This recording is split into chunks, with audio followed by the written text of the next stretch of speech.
My wife mocked my father's funeral while I handled everything alone, so I left her family behind, and they regret treating me that way. I'm a 32-year-old guy. I thought I had the perfect life, a loving wife, supportive family, and a future we were building together. I had spent years working hard, climbing the corporate ladder, making sacrifices, and always trying to do right by my parents.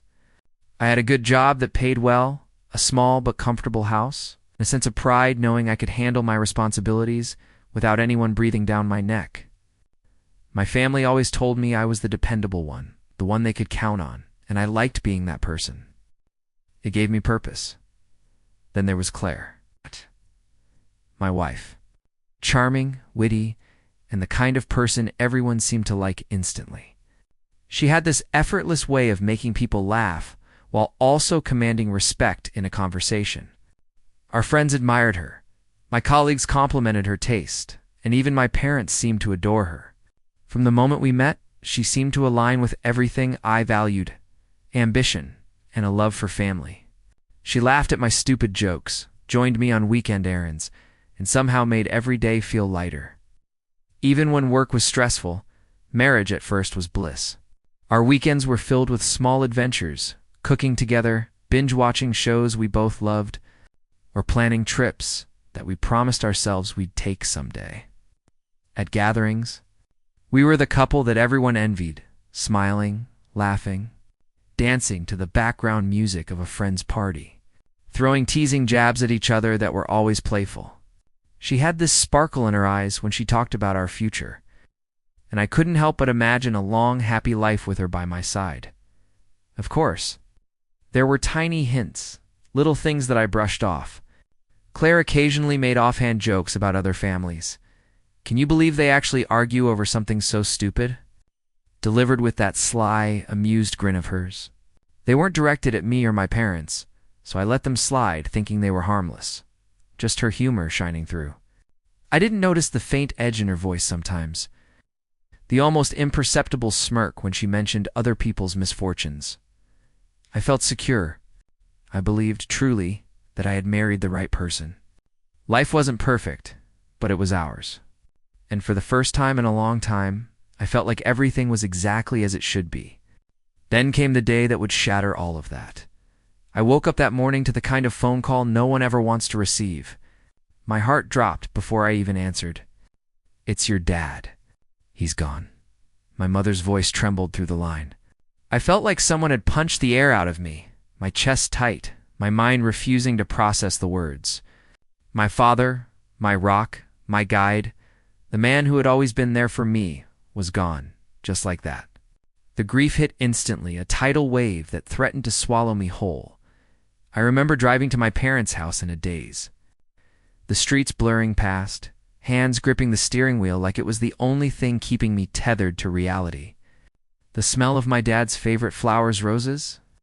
Lila still lingered in the front yard, but it felt wrong, like a cruel joke. When I walked inside, I was greeted by the muffled sobs of my mother and the quiet, awkward presence of relatives who had come to pay their respects. It was surreal. The room felt simultaneously too small and infinitely heavy with loss. Claire was there, of course. She gave me a tight, almost mechanical hug, murmuring, "I'm so sorry, love." But her eyes were distant, scanning the room, flitting over relatives, her phone tucked in her hand like a lifeline. I didn't have time to analyze it then. I had a funeral to plan, calls to make, arrangements to handle. The next few hours blurred into lists of tasks, contacting the funeral home, coordinating with clergy, arranging transportation for relatives coming from out of town. Every conversation, every phone call felt like a test of my composure. Claire offered to help, but it was surfacely level suggestions about catering, where flowers should go. Trivial details that didn't matter in the emotional storm I was navigating. "Do you think this color will match the decor?" she asked, and I could feel the disconnect between her casual tone and the devastation I was holding inside. I wanted her to notice, to grieve with me, to be present, not just physically, but emotionally. By evening, I was exhausted, drained from holding up my world, while Claire hovered on the edges, polite but detached. I thought maybe it was stress, maybe grief affected people differently. but a small nagging feeling tugged at the back of my mind, something I tried to silence. I didn't realize then that the real shock hadn't even arrived yet.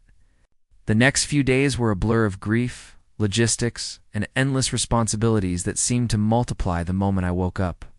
I quickly realized that handling a funeral wasn't just about organizing flowers and picking. Casketit was about managing expectations, calming crying relatives, fielding calls from distant family members, and keeping my own composure while my heart felt like it was being shredded.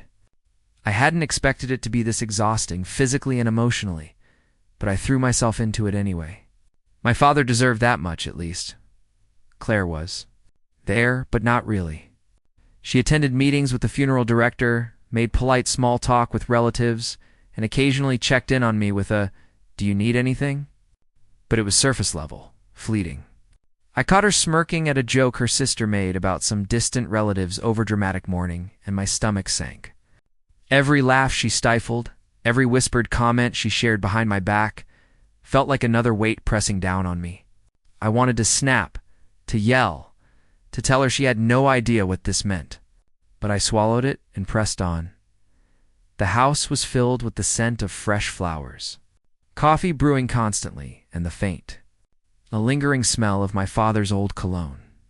It should have been comforting, but instead it reminded me of what I'd lost. Every corner of the living room echoed memories his laughter. The way he'd sit in his armchair reading the paper, the gentle good morning he'd whisper when I got up early. And there I was, standing in the middle of it all, keeping the machinery running while trying not to completely break down. At one point, I tried to ask Claire if she wanted to help set up the memorial table. "I think it's fine. You've got this," she said, flashing that faintly amused smile, as if she were watching me struggle for sport. It wasn't cruelty, not overtly, but it stung deeper than I could put into words. I realized then that I wasn't just alone in planning the funeral, I was alone in grieving too. By nightfall, my energy had completely drained. My hands shook as I scribbled down last-minute to-dos, the pens clattering against the kitchen counter. Claire curled up on the couch, scrolling through her phone, and I felt a cold pang in my chest. I had imagined we'd face this together, side by side. But now, I wasn't sure if she was even on my side at all. I didn't expect to overhear what I did next. It was late in the evening, and I had stepped into the hallway to make a quick phone call to the florist. From the living room came Claire's voice, soft but unmistakable, laughing. At first I thought I'd misheard, but then I caught the words, "Can you believe he's actually acting like this? Over flowers and seating arrangements? It's pathetic."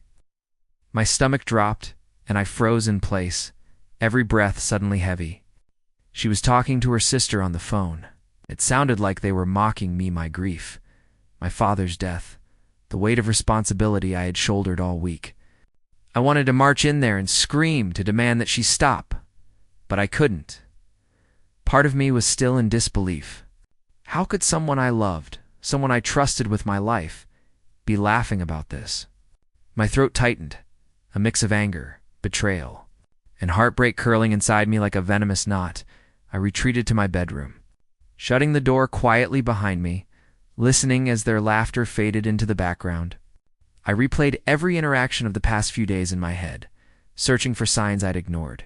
The polite offers to help, the fleeting smiles while I coordinated everything, they were all just a performance. My heart ached, not just from losing my father, but from realizing that Claire's presence had been hollow, disconnected, almost cruelly indifferent.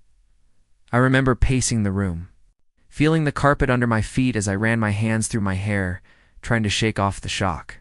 How could she? I whispered to no one, my voice trembling. How could she laugh at this? The walls seemed to close in, and for a moment, I felt the entire weight of the world pressing down on me. Eventually, I forced myself to pick up my phone and check my emails from the funeral director, trying to refocus on what needed to be done. But the seed of doubt had been planted, and it festered quietly at the back of my mind. I wanted to confront her, to demand an explanation, but something told me that whatever answer I got wouldn't make this right. I wasn't sure yet, but deep down, I sensed that the life I thought I had with her was starting to crumble. And then, just when I thought it couldn't get worse, I noticed the first subtle sign that her family might be just as cold as she was. The next morning, the tension in the house was almost tangible. Claire's family had started arriving for the funeral, and I quickly realized that their presence wasn't comforting. It was another layer of pressure I hadn't anticipated. Her sister made pointed remarks about the seating arrangements, muttering under her breath about how unprofessional everything looked, while her cousin whispered jokes about how dramatic I was being. Every comment, every side glance felt like a spotlight on my grief, a reminder that I was alone in carrying the weight of my father's final farewell. I tried to keep my composure, greeting each relative politely, nodding at their condolences, and ensuring that everything ran smoothly. "Could you pass me the program?" I asked one of the helpers, my hands slightly shaking from exhaustion. Claire's mother gave me a faint smirk, barely hiding her amusement. "Well, at least someone's taking this seriously," she said, and I felt a cold jab in my chest. It wasn't just Claire anymore. Her family seemed to find entertainment in my effort. In my mourning, even Claire's own participation felt performative. She flitted between conversations, laughing at jokes I couldn't hear, occasionally shooting me sympathetic glances that felt rehearsed, like she was checking off a box. I was polite. I participated. I'm present. It was infuriating. I wanted to scream, to tell them all that this wasn't a social gathering, that my father was gone, and yet I held myself together because it was my responsibility. I was the only one who seemed to understand the gravity of what was happening. The air was heavy with floral scents, candle wax, and the faint perfume of guests. But instead of comforting me, it amplified the isolation I felt. Each time someone whispered behind my back or exchanged a knowing look, it felt like a betrayal layered over my grief. I caught glimpses of Claire laughing quietly with her family, and it felt like a knife twisting in my chest. By mid-afternoon, I realized that this wasn't just about Claire. Her family had already sided with her perspective, dismissing my efforts, belittling my grief, and quietly mocking the weight of responsibility I had carried alone. For the first time, I understood the extent of their disdain, and it hit me harder than the loss of my father. I was completely on my own, and just when I thought things couldn't get worse, I stumbled across a message on Claire's phone that changed everything. I wasn't looking for trouble, but fate has a way of finding you anyway. Later that evening, I stepped into the living room to grab a glass of water, and Claire's phone buzzed on the coffee table. Out of habit, I glanced at the screen and froze. It wasn't curiosity. It was instinct. The message preview made my chest tighten. It was from her sister. And it read, "Can you believe he's acting like such a baby over all this? Flowers, seating, arrangements. Pathetic." Felt my hands go cold.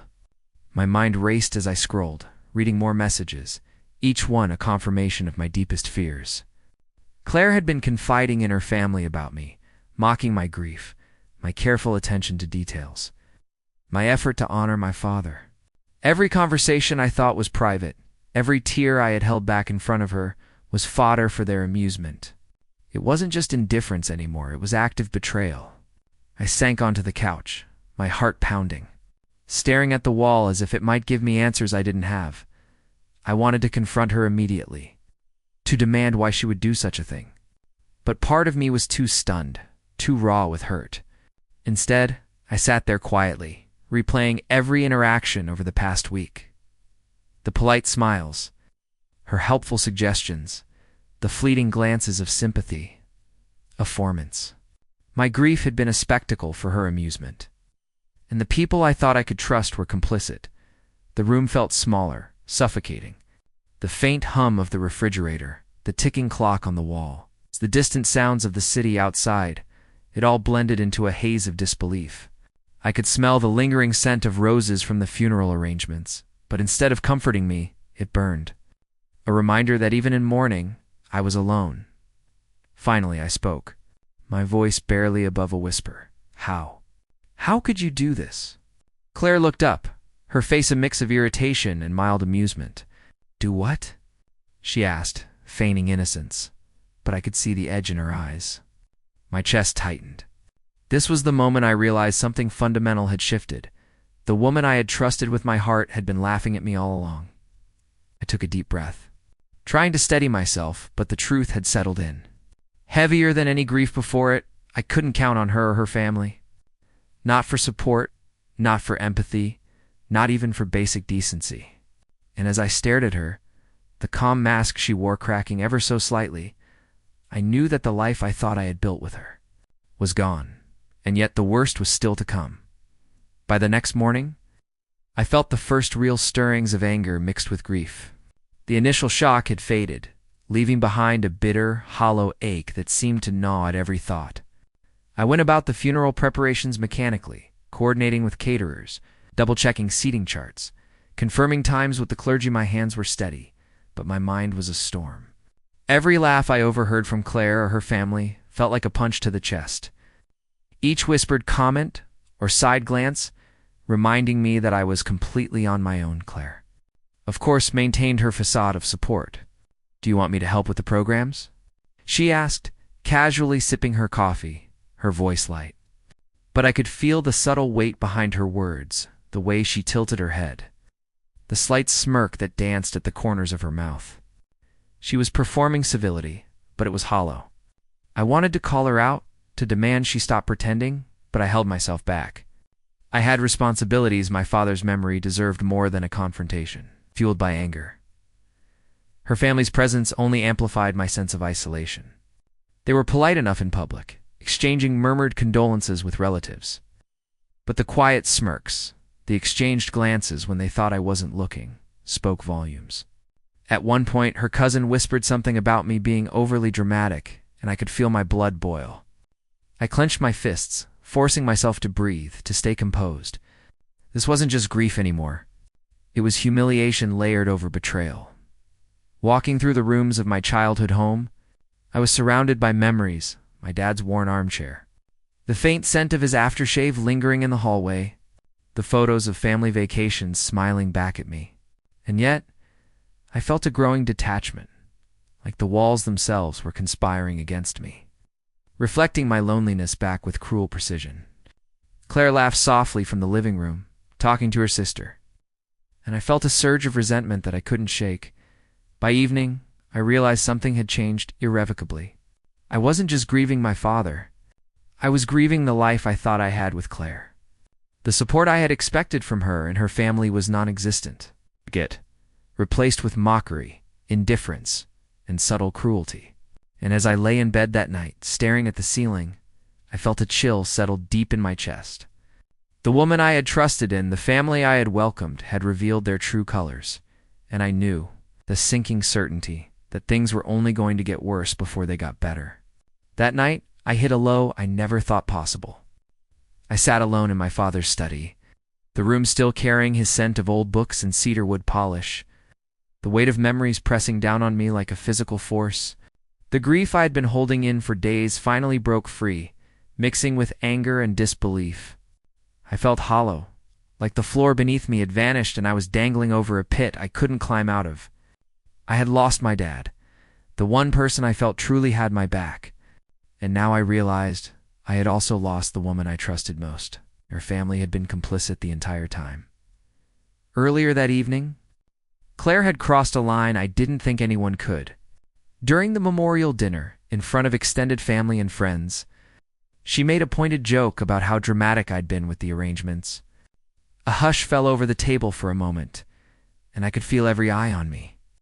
My mother's face was tight, uncomfortable. I wanted to lash out, to confront her, to defend myself and my father's memory. But I just sat there, jaw tight, fists clenched under the table.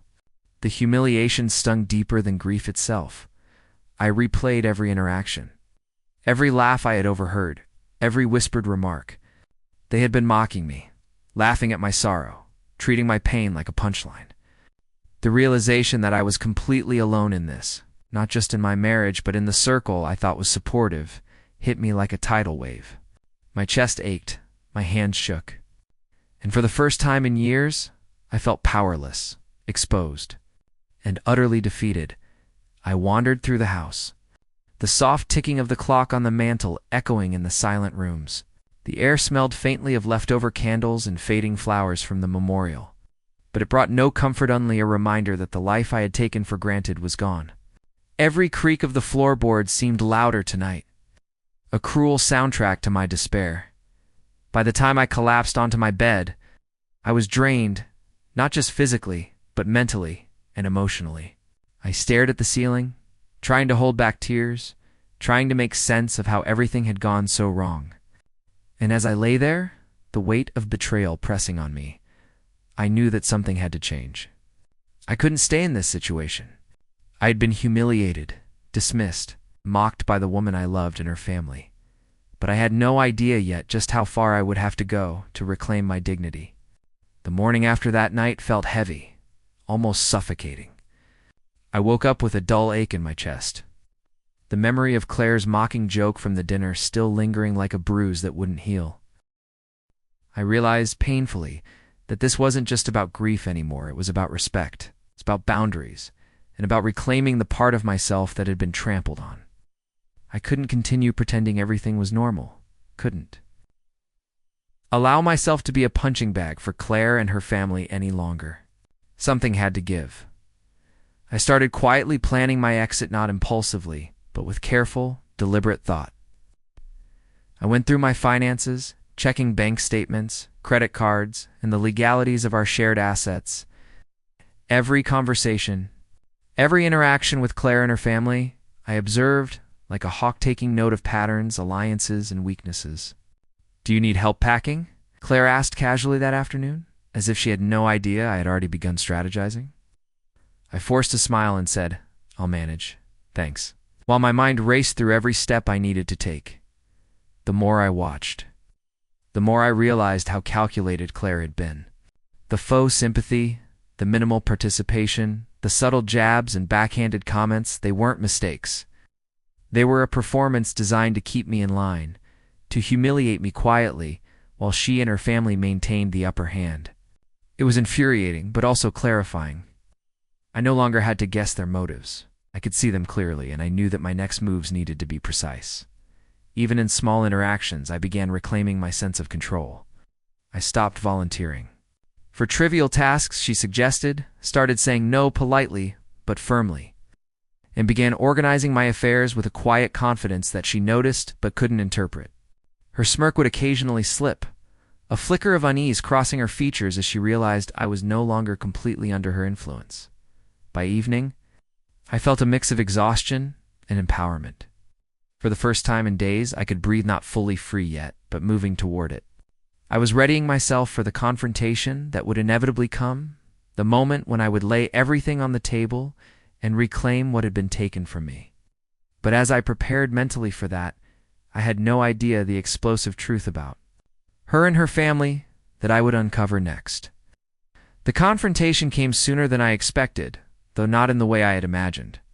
It was during the final gathering of relatives before everyone would leave town, a moment that should have been solemn, a quiet farewell. I had spent the morning rehearsing what I would say, trying to steady my voice, to make sure I delivered every word with clarity and power.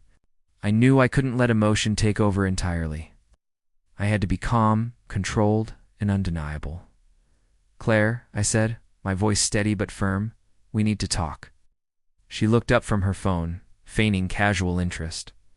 "About what?" she asked, the faint smirk tugging at the corners of her lips.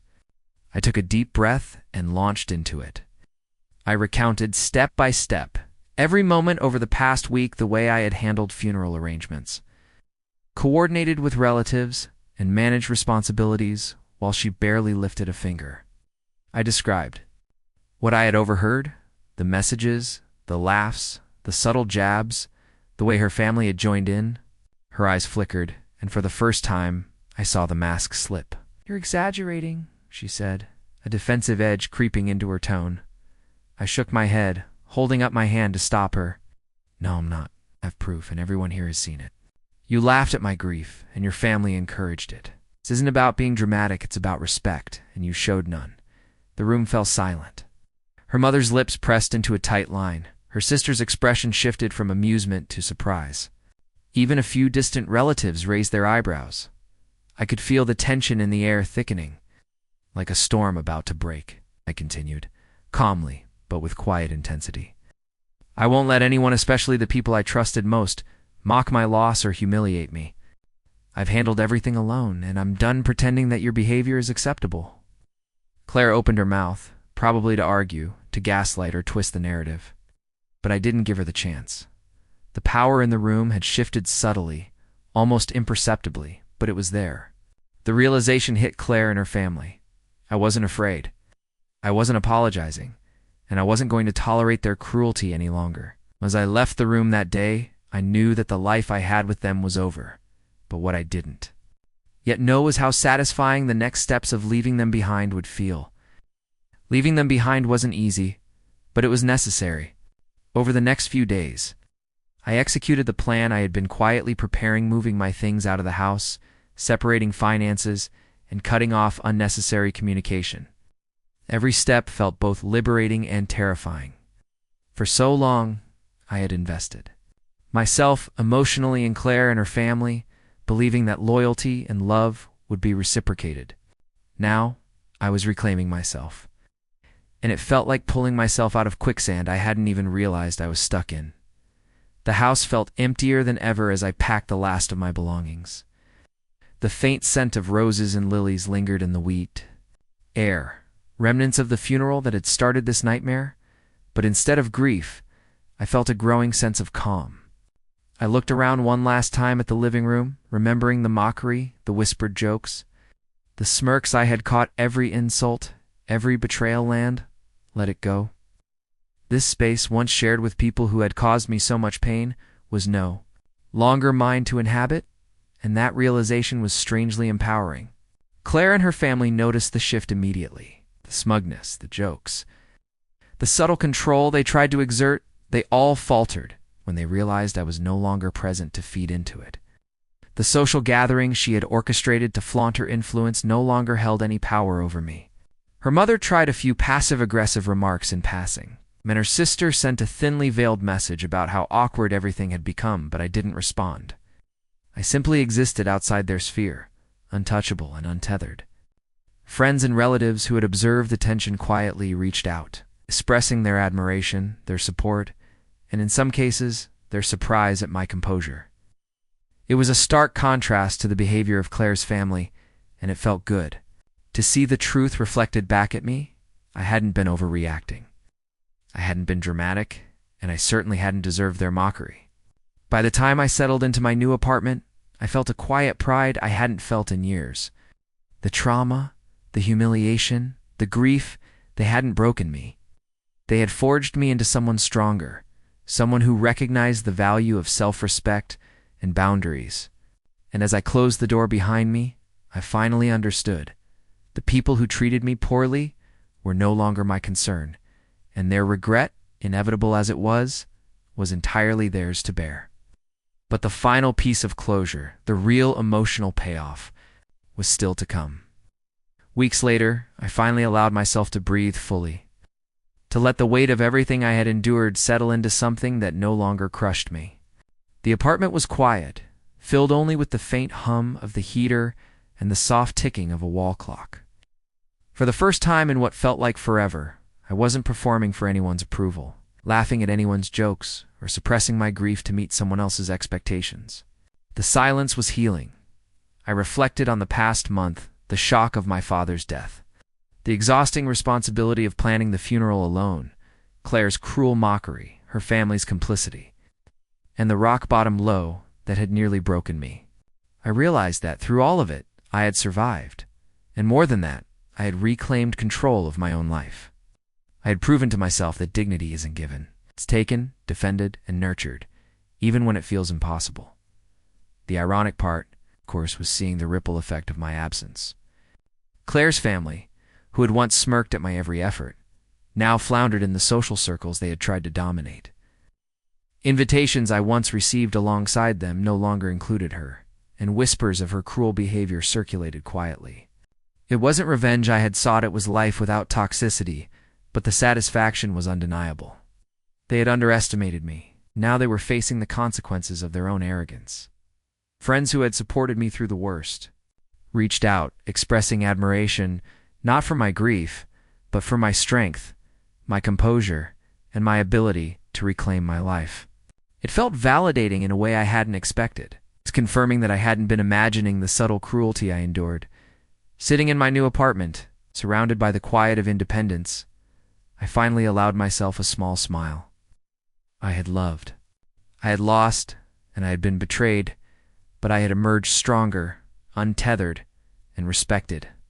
The life I had thought I had with Claire was gone, but in its place was something better: freedom, clarity, and the knowledge that I would never again allow anyone to demean my grief or my worth. And as I closed my eyes that night, I felt a profound sense of peace. The past was behind me, the toxicity removed, and for the first time, I was living entirely for myself. The people who mocked me, they had nothing left to touch. That, more than anything, was the real victory.